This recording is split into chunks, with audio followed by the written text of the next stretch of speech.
Hello students, welcome to E career point. हम discuss करने जा रहे हैं जेई एडवांस का पेपर 2।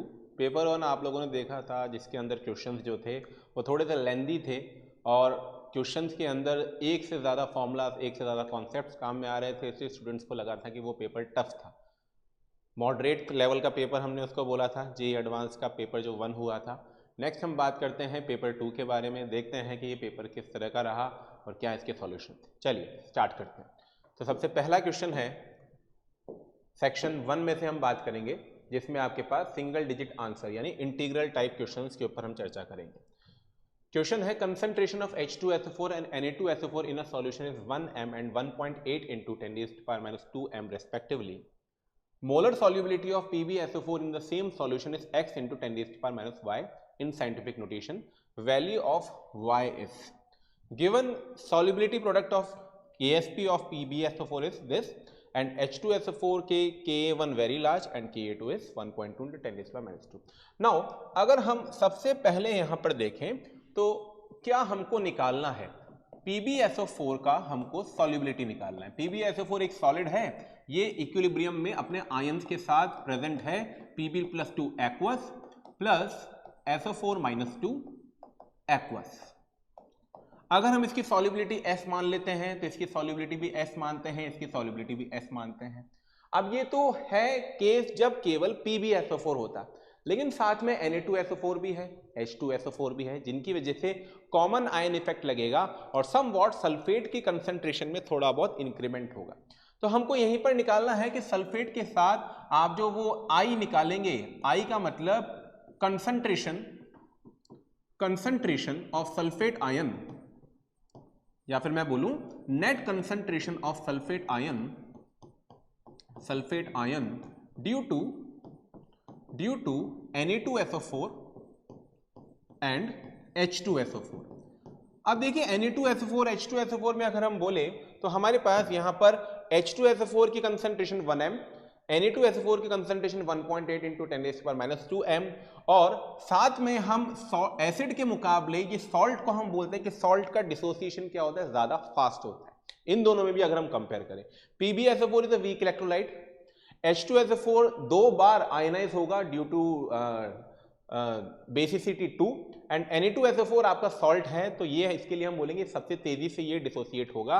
और सल्फेट आयन की सबसे पहले कंसंट्रेशन हमको क्वेश्चन में ऑलरेडी कितनी मिल चुकी होगी, 1.8 into 10⁻²।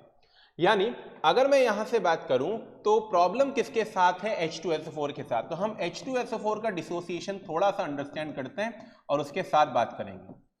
H2SO4 के कंप्लीटली डिसोसिएट होने के पहले मैं यहां पर मान चुका हूं दैट सल्फेट आयन की कंसंट्रेशन ऑलरेडी कितनी है, 1.8 into 10⁻² है, क्योंकि हम इसको एक वेरी स्ट्रॉन्ग इलेक्ट्रोलाइट कंसीडर कर रहे हैं, 1.8 into 10⁻²m। अब हम बात करते हैं H2SO4 की। तो H2SO4 दो पार्ट्स में डिसोसिएट होगा। सबसे पहले कैसे टूटेगा, H2SO4 H++ by sulphate ion HSO4 negative, and second कैसे टूटेगा, HSO4 negative gives H++ SO4-2। Then यहां से नेट SO4-2 जो बचेगा वो हमको इन दोनों में से पता करना पड़ेगा। सबसे पहला वाला जो Ka दिया है Ka1, ये बोला गया है वेरी लार्ज,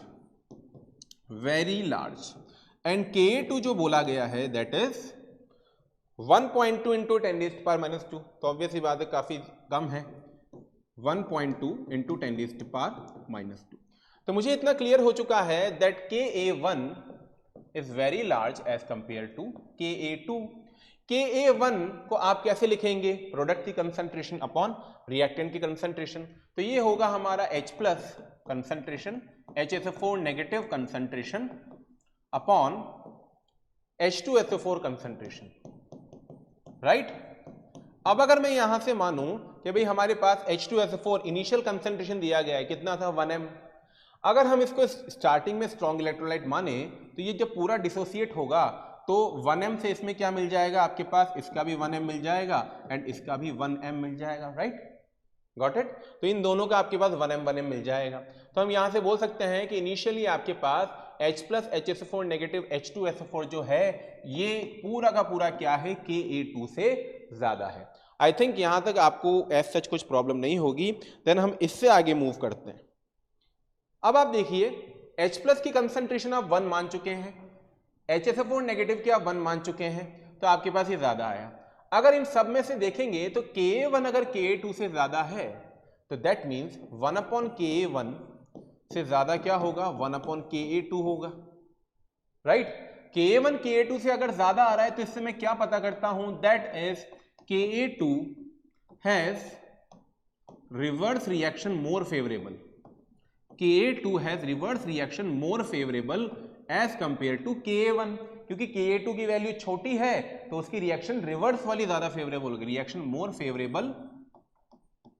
और अगर रिवर्स रिएक्शन मोर फेवरेबल है तो इसका मतलब हम क्या बोलेंगे, रिवर्स रिएक्शन मोर फेवरेबल होने का मतलब ही यही है कि आपके पास सेकंड वाली रिएक्शन अपोजिट डायरेक्शन में ज्यादा चल रही होगी, यानी ये दोनों तेजी से कंबाइन हो रहे होंगे और ये मिल रहा होगा।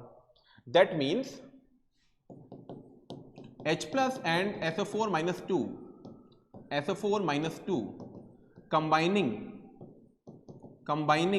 To give HSO4 negative, right. तो अगर आप यहां से Ka2 लिखेंगे तो Ka2 वैसे क्वेश्चन में दिया है कितना, 1.2 into 10 raised to power, 1.2 into 10 raised to power minus 2, 1.2 into 10 raised to power minus 2। और क्या लिखेंगे, इस इक्वेशन के हिसाब से लिखेंगे। क्या होगा, H प्लस की कंसंट्रेशन SO4 माइनस 2 की कंसंट्रेशन अपॉन HSO4 नेगेटिव की कंसंट्रेशन, H प्लस की कंसंट्रेशन SO4 माइनस 2 की कंसंट्रेशन अपॉन HSO4 नेगेटिव की कंसंट्रेशन। अब अगर आप यहां पर देखेंगे तो इनिशियली H प्लस की कंसंट्रेशन कितनी हो चुकी थी, 1m। अगर अब H प्लस वापस से SO4 माइनस 2 के साथ, जो कि यहां से आ चुका था ऑलरेडी, इसने SO4 माइनस 2 ऑलरेडी दे दिया था, अगर ये H प्लस और ये SO4 माइनस 2 वापस से कंबाइन होकर HSO4 नेगेटिव दे रहे हैं तो ऑब्वियस सी बात है H प्लस की कंसंट्रेशन थोड़ी बहुत कम हुई होगी, H प्लस की कंसंट्रेशन 1 में से थोड़ी सी कम हो गई होगी। सिमिलरली आपकी जो SO4 माइनस 2 की कंसंट्रेशन है वो भी थोड़ी सी कम हो गई होगी। वो इनिशियली कितनी थी, 1.8 into 10 raised to power minus 2, अब थोड़ा सा कम हो गया होगा, -x, राइट। और HSO4 नेगेटिव जो कि इनिशियली कितना था, 1m, ये थोड़ा सा बढ़ गया होगा क्योंकि ये दोनों कंबाइन होकर इसको बढ़ा रहे होंगे।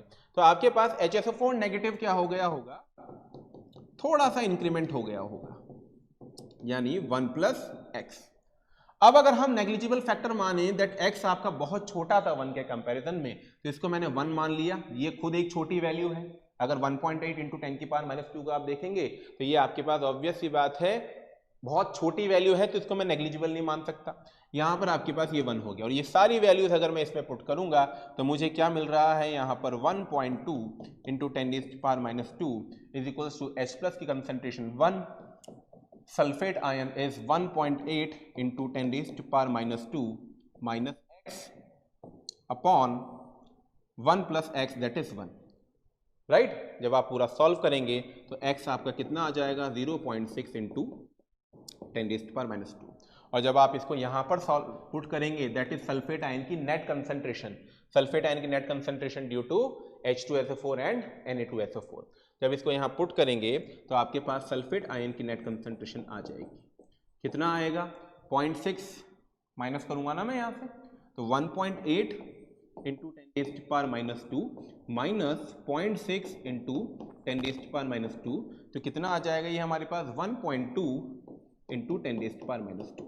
अब ये जो सल्फेट आयन की कंसंट्रेशन आई, यही सल्फेट आयन की कंसंट्रेशन किस में ऐड हो रही होगी, हमारे सबसे ज्यादा वीक इलेक्ट्रोलाइट PbSO4 में ऐड हो रही होगी, दैट इज I, यही हमारा I है, राइट। तो अब इक्वेशन क्या हो जाएगी, PbSO4 के अकॉर्डिंग आप बोल रहे थे Pb plus 2 plus SO4 minus 2, और इनके हिसाब से आपने KSP लिखा था, KSP is equals to concentration of Pb plus 2 into concentration of SO4 minus 2, concentration of Pb plus 2 and concentration of SO4 minus 2। Pb plus 2 की आपने solubility को S मान लिया था तो ये S हो गया, इसकी solubility को आपने S plus I माना था तो I आपका क्या आ चुका है, 1.2 इंटू 10 की पावर माइनस 2, अगर मैं मानूं कि सॉल्युबिलिटी बहुत ही कम थी 1.2 इंटू 10⁻² के रेस्पेक्ट में, तो मैं इसको लिख सकता हूं solubility into 1.2 into 10⁻² s plus 1.2 into 10⁻² को मैंने s को नेग्लिजिबल मानकर किया है, राइट। और सामने KSP कितना दिया हुआ है क्वेश्चन में, KSP दिया हुआ है 1.6 इंटू 10⁻8, 1.6 इंटू 10⁻8। तो सॉल्युबिलिटी आपका कितना आ जाएगा, आप डिवाइड करेंगे तो 1.6 अपॉन 1.2 इंटू 10⁻8 अपॉन 10⁻², और जब इसको सॉल्व करेंगे तो ये आएगा आपका 1.3 इंटू 10⁻6, जिसको साइंटिफिक नोटेशन में x इंटू 10⁻y बोला गया है। तो आपके y की वैल्यू क्या आ रही है, 6 आ रही है। तो फर्स्ट इंटीग्रल टाइप क्वेश्चन का हमारा आंसर आ जाएगा। देखिए यहां पर पूछा गया था y की वैल्यू क्या होगी, तो 6 आ जाएगी। ये आपका फर्स्ट क्वेश्चन था, लेंदी आप बोल सकते हैं, थोड़ा सा कॉन्सेप्चुअल भी बोल सकते हैं। नेक्स्ट क्वेश्चन पर चलते हैं। An aqueous solution is prepared by dissolving 0.1 mole of an ionic salt in 1.8 kg of water at 35 degree Celsius. The salt remains 90% dissociated in the solution. The vapor pressure of the solution is 59.724 of mercury. Vapor pressure of water at 35 degrees Celsius is 60 millimeter of mercury. The number of ions present per formula unit of the ionic compound. Number of ions present. Question को पढ़ के हमको लग रहा है that question हमसे पूछ रहा है वेंट ऑफ फैक्टर, और बात हुई है relative lowering of vapour pressure की। तो वेंट ऑफ फैक्टर का क्वेश्चन है और relative lowering of vapour pressure के ऊपर क्वेश्चन बना है। तो आप यहां से क्या लिखते हैं, P0 minus PS upon P0 is equals to I van't Hoff factor into mole fraction of solute. Solute के मोल फ्रैक्शन को और क्या लिख सकता हूं मैं, P0 minus PS upon P0 is equals to I।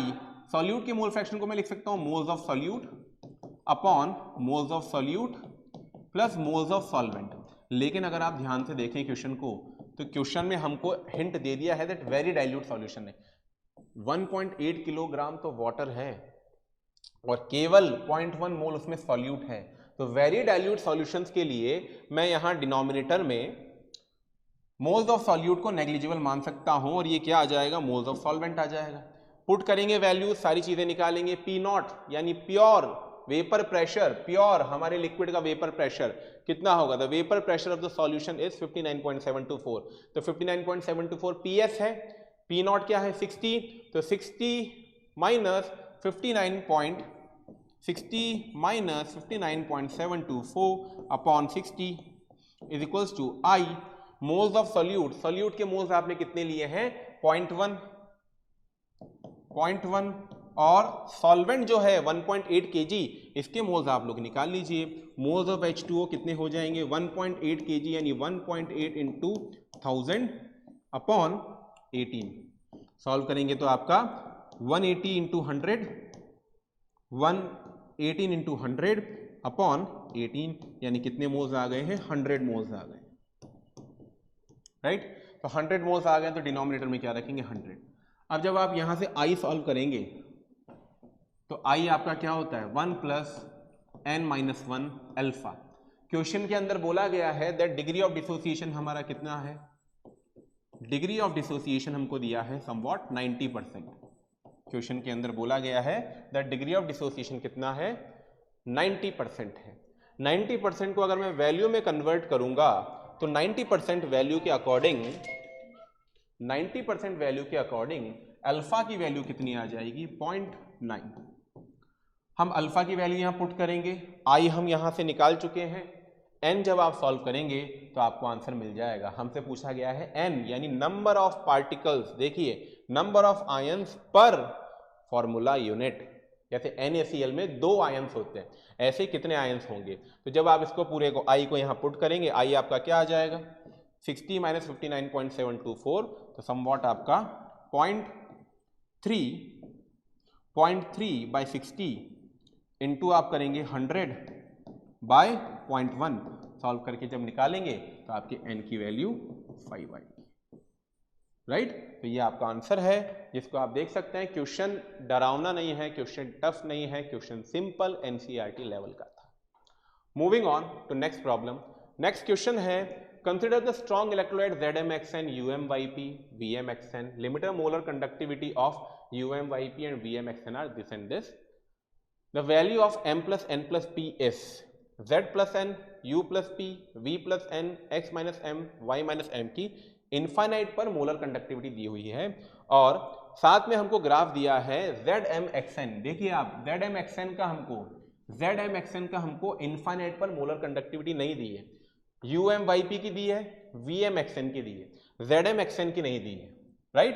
तो ZmXn के लिए ये ग्राफ दिया है, तो क्या हो गया ZmXn के लिए हम इस ग्राफ को एक्स्ट्रापोलेट अगर पीछे की तरफ करेंगे तो ये वाला पॉइंट क्या देगा, molar conductivity eight infinite dilution of ZmXn।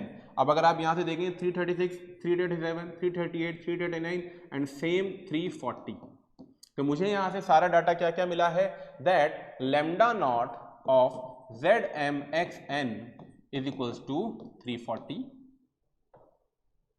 lambda naught of UmYp is 250, UmYp, lambda naught of UmYp is equals to 250 and lambda naught of VmXn is 440, lambda m of VmXn is equals to 440।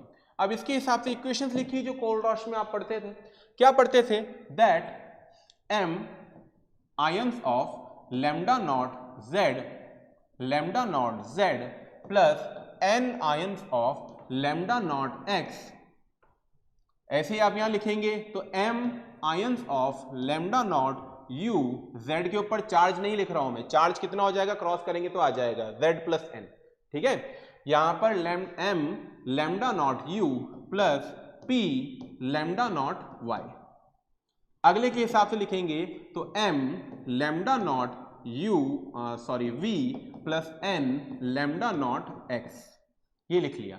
अब देखिए values question में हमको दी गई है, lambda naught z lambda naught x की values हम यहां से देख लेते हैं, z प्लस n 50, ये सारी वैल्यूज अब हमको सब्स्टिट्यूट करनी है और कुछ नहीं करना। तो z प्लस n को सब्स्टिट्यूट करेंगे तो 3 इक्वेशंस बनेंगी, 3 वेरिएबल्स लगेंगे, चाहे तो डिटर्मिनेंट लगाकर, चाहे तो आप अपने बेसिक कन्वेंशनल मेथड से उसको सॉल्व कर सकते हैं। तो इक्वेशन क्या बनेगी, सबसे पहले हमको चाहिए z एंड x के बारे में नॉलेज। तो z आपका ये रहा, x आपका ये रहा 50 एंड 80, z हमारा 50, x हमारा 80, तो हम यहां से क्या लिखेंगे, m into 50 plus n into 80 is equals to 340, first equation. Next आप इसको सॉल्व करेंगे तो 250 आपके पास है, u और y के लिए लिखना है आपको, तो u आपका कितना है 25 और y आपका कितना है 100, तो 25 एंड 100, तो ये हो जाएगा 25m plus 100y, 25m plus 100p, क्योंकि इस लैम्डा नॉट y की वैल्यू लिखी है ना मैंने, तो 100p, और ये किसके बराबर आ जाएगा 250 के, इक्वेशन नंबर 2।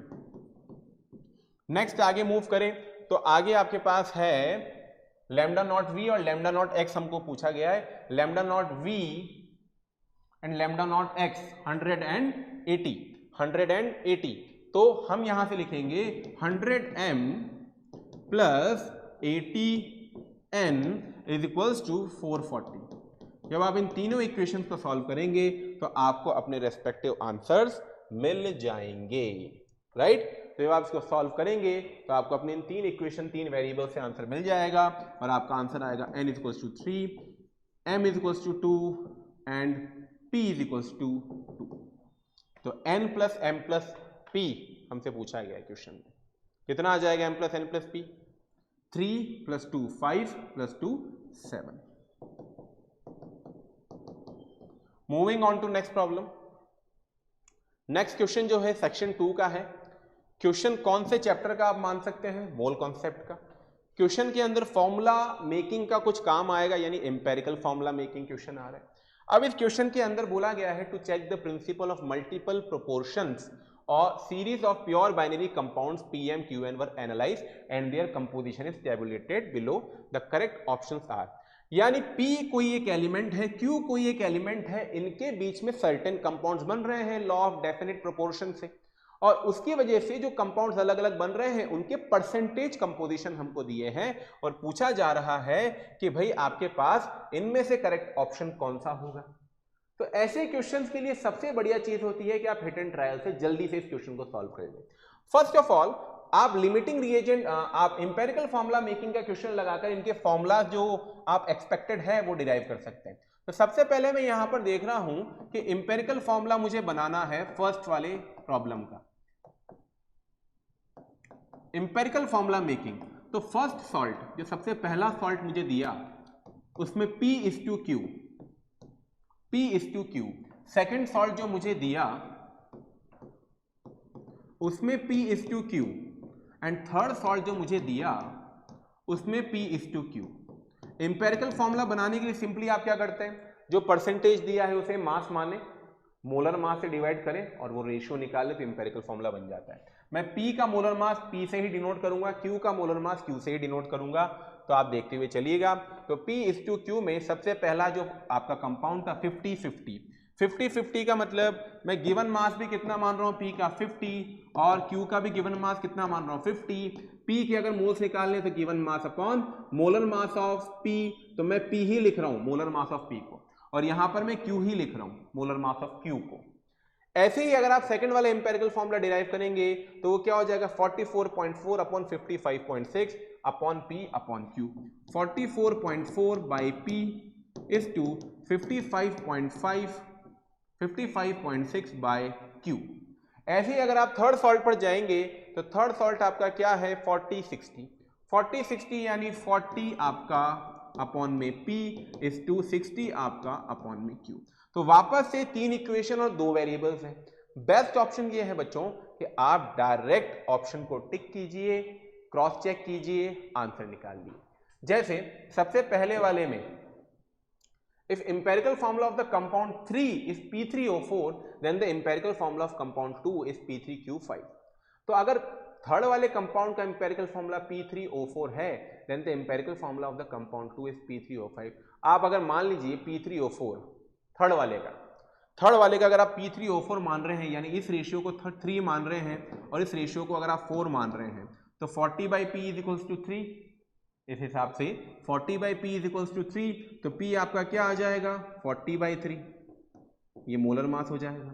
ऐसे ही Q का मोलर मास कितना आ जाएगा इसके हिसाब से 60/4, राइट। अब ये रेशियो जो है आप पुट करके अगर देखेंगे फर्स्ट वाले प्रॉब्लम में यानी जो बात कर रहा है कंपाउंड 3 P2Q2 के बारे में, ये तो हमको बताया और ये हमको बताया P3Q4 और इसके हिसाब से बोल रहे हैं P3Q5। अगर ये करेक्ट आ जाता है तो आप बोलेंगे कि हाँ हमारा ऑप्शन ए सही है।